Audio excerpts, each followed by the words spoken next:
Thank you again for that introduction. Good afternoon, ladies and gentlemen.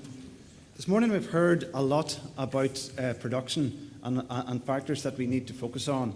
So in the next few slides, I want to really focus on methods and sort of highlight some of the key research that we've undertaken in the past, key research that we're currently undertaking, and research that we hope to undertake in the future, with the overall target of making the Northern Ireland beef industry more competitive. We've heard a lot this morning about reducing age at first calving, improving herd fertility. So really these are two factors that I'm going to cover in the next few minutes. I'll then give a brief update on our AFBI suckler herd, and then I'll highlight some factors, and in fact one of the most key factors that I believe is a key way to improving the competitiveness of beef coming from the dairy herd, looking at animal health. I'll then look to the future in terms of net feed efficiency. So firstly, successfully calving at 24 months of age. We've heard the benefits this morning of it. We've saw the example of a producer who's successfully doing this. Back in 2010, AFBI received funding through the Agri-Food and the Research Challenge Fund to basically undertake a research programme looking at successfully calving heifers at 24 months of age. We established a team of key on-farm research co-researchers to really undertake this research and to assist in the technology transfer from that. And the key objective really was to reduce the age of first calving within the Northern Ireland suckler herd. At that stage, the average age of first calving was 31 months, so there was certainly a lot of scope to improve that. Sam and Jim and Stephen have all already highlighted and alluded to key factors, key barriers to this. But basically, in terms of getting the project up and running, we wanted to sort of get some key factors and measure them out on farm. So the first key objective was really to establish the mature cow live weight out on farm. Knowing this live weight, we're then able to identify what targets we need to achieve and how we need to get our heifers growing to achieve those targets. So basically the first step was going out across the 6 farms and weighing cows, getting a handle on what is the mature weight of our cows out on Northern Ireland farms. And to our surprise, it was actually a lot heavier than we thought, with cows certainly averaging about up to close to 650 kilos. So obviously that gave us the target that we wanted for our replacement heifers, and it enabled us to provide nutritional advice to those producers to make sure that they reached those target weights for set periods, aiming for 60% mature weight at 14 months of age, and then obviously 85 to 90% mature weight at calving time. Throughout the study, we monitored performance, and then the end result was the development of an online growth monitoring tool to really link to Bovis to enable producers to monitor the performance on each farm in Northern Ireland. Just looking at some of the producers, we selected farmers right the length and breadth of Northern Ireland, representing hill producers, lowland producers, with a range of animal types, from producers using continental type animals to producers using predominantly native type genetics. So it's right across and representative for the type of animals in Northern Ireland. So what did we achieve? Well, over the study, there was 140 heifers successfully calved down. In terms of the study, we went out at every few months and monitored performance. So every 3-4 months we went out, monitored the animals and ensured that the farmers were achieving the set targets. And at the end, basically the average producer really reduced their calving interval by 24 months. And and by successfully following this tool, we were then able to develop an online growth monitoring tool. So basically this graph just really shows if you're wanting 24 months calving, you sort of set your target. So you input your mature cow live weight and it'll set the targets for you. All you need to do is to weigh your animals and input the information. Weigh your animals is a key aspect. A weigh bridge is essential criteria and is essential component that should be a piece of equipment that should be at every beef farm in Northern Ireland, and very important that is utilised. One aspect that a lot of producers felt was, and certainly if you speak to producers in Northern Ireland, is calving at 24 months can be quite difficult. You have to put a lot of concentrates in there. You have to push the animals. But in reality, from our research, you don't. A kilo a day in the first sort of 6 months of age is quite achievable with suckler cows, calf suckling the cows. Subsequent performance, all you need is 0.7 kilos per day, easily achieved from high levels of good quality forage and good grassland management. And then in the final period, obviously just conditioning the animal in the last trimester of pregnancy. Moving on now to consider fertility. And certainly this is a project we're currently involved with, and it's looking at fertility right across the island of Ireland. And the project is funded by the Department of Agriculture, Food and Marine in the south, and we're working in collaboration with Teagasc, UCD, ICBF. This project, we really want to look at fertility across the island of Ireland. And key factors that we'll be looking at is the pathogens, and looking what's the disease status of our suckler herd, what are the main trace elements involved, and what impact are they having on fertility.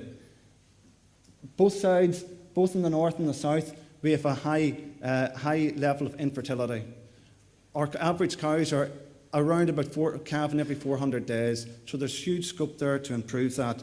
And certainly at this stage we've blood sampled over 2,000 cows, and the blood results from that will be starting to come through over the next few weeks. And certainly we'll be aiming to blood sample a similar number of cows next year. And certainly the results from this will be key to give producers knowledge of what are the important factors, what vaccines we need to be using, what trace elements do we need to be supplementing with.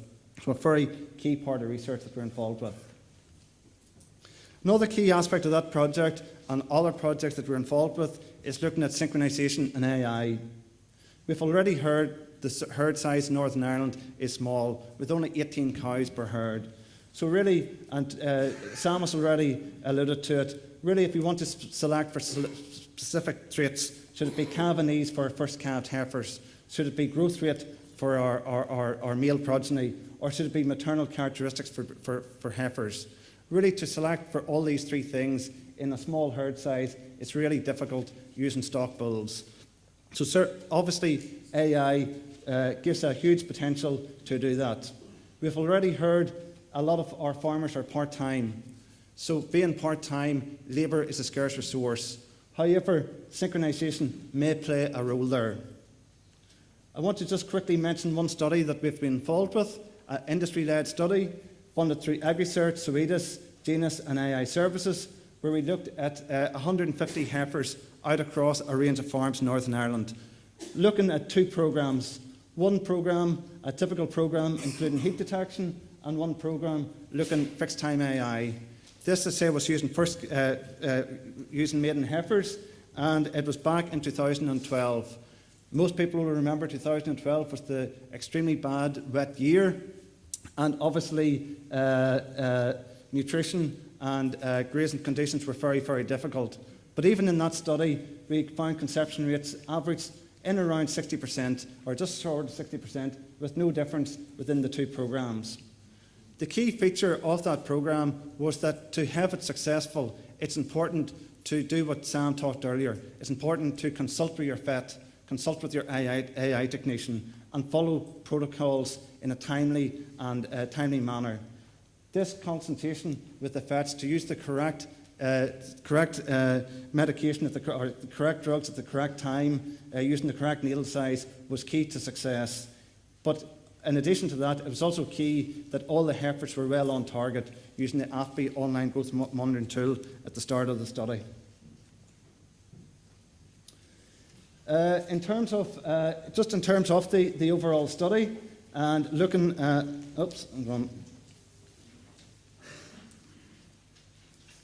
going in reverse order, so apologies.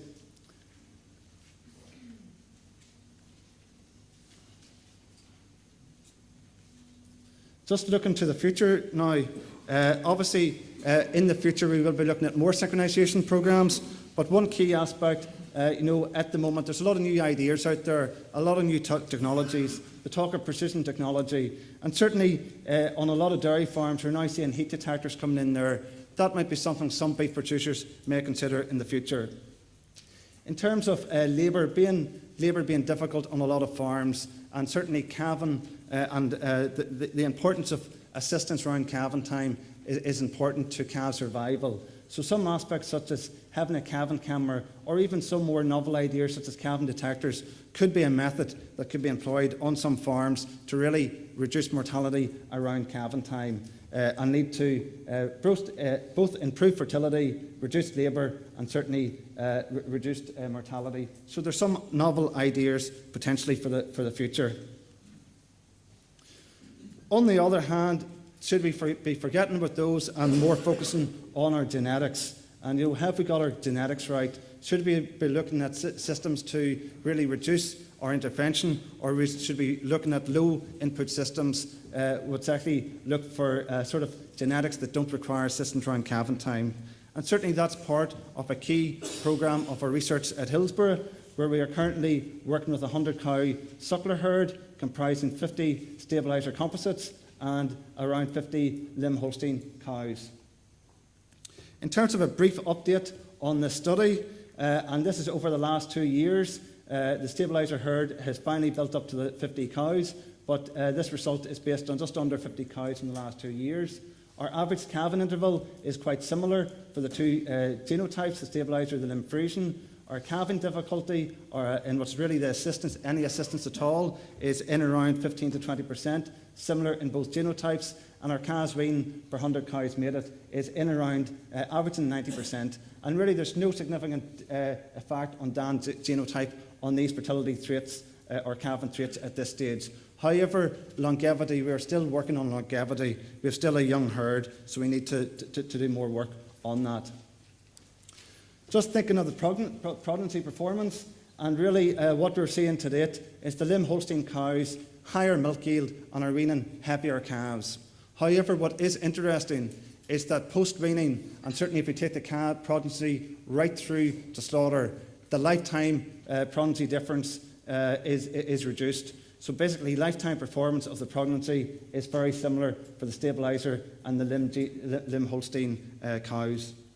In terms of body condition score, the stabilisers are heavier and do carry more condition score than the Limb Friesian cows. And we're currently, as the Minister alluded to, we're currently working on nutrition of animals, of these cows, and additional work is ongoing at the feed requirement of the herd. Forgetting about genotype and just looking at cow live weight, and certainly we've already heard this morning, certainly when we went out to assess the live weight of cows, we have saw that the live weight of cows has increased over the last few generations, over the last few decades in Northern Ireland. But really a key focus is weaning efficiency, and whenever we look at increase in live weight, we are not seeing any increase in calf weaning weight.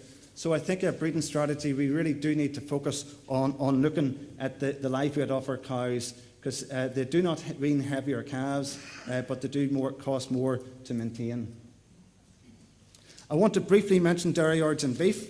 In terms of dairy origin beef, one of the key factors we've noticed from found from our research is calf health.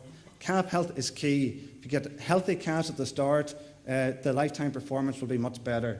This study just shows that calves with a low immune status required an extra 17 days to get to slaughter, plus they had higher veterinary treatments. How do we overcome that? And certainly we had a study where we went out and measured, took blood samples from calves over 20 herds, and there's an awful variation in the immune status of those calves, and that indicated that the colostrum management on a lot of herds was different. Either calves were not getting enough colostrum, or the colostrum that they were getting was of low quality. So really what we do need to think of moving down the road of maybe more beef coming from the dairy herd is a more integrated approach. We need better communication with our dairy producers to ensure that we are getting a healthy source of calves for the future, as that will impact on performance and profitability. I acknowledge I've only 20 seconds left, so I'm just going to quickly finish with this. In the future, we really need to make more from our inputs. We've got to maximise We've got to make more from the feed we go in. This is a slide that I've borrowed from the Stabiliser Cattle Company and from a colleague in SRUC, Jimmy Heslop. And really what it shows is the most recent batch of cattle to come through the net feed efficiency system at Givendale. And really, these animals in the green are the most efficient animals on the farm. The animals in the red are the least. But basically what's important with net feed efficiency, and something we need to consider in the future, is for the same sized animals, performing similarly, with a similar live weight gain and similar fat depths. The average of these animals here, these green animals, they were the low net feed efficient beef animals. They ate 17% less feed. They had 13% better feed conversion ratio, and the cost of feeding them over that period was £24 less over the 12-week period. So basically £2 a week could be saved in this. And this is something we really do need to consider compared to these animals. So these savings, net feed efficiency, is something we need to consider for the future, and basically think also of getting our maternal characteristics, our maternal cows, bred from these animals. I just want to quickly conclude. Don't waste valuable feedstuff. Use Bova's online growth monitoring tool. The tools are there, use them. In terms of replacements, we do need to calve them 24 months. There's tools there, it is easily achievable. We need to set targets for our fertility, and if we're not reaching these targets, we need to see what diseases, what nutrition, what work do we need to do to achieve this. Animal health is critical for performance, particularly animals come from the dairy herd. Healthy animals is really essential. We need to make the best out of our genetics, and certainly on suckler cows, regardless of the genotype, we need to consider smaller cows in the future. But to couple with this, we need to really consider the use of AI and getting high EVP proven sires used across the suckler herd. The future is also net feed efficiency, and certainly to achieve this here, we really need more modern research facilities that can enable us to undertake such measurements in Northern Ireland. Thank you.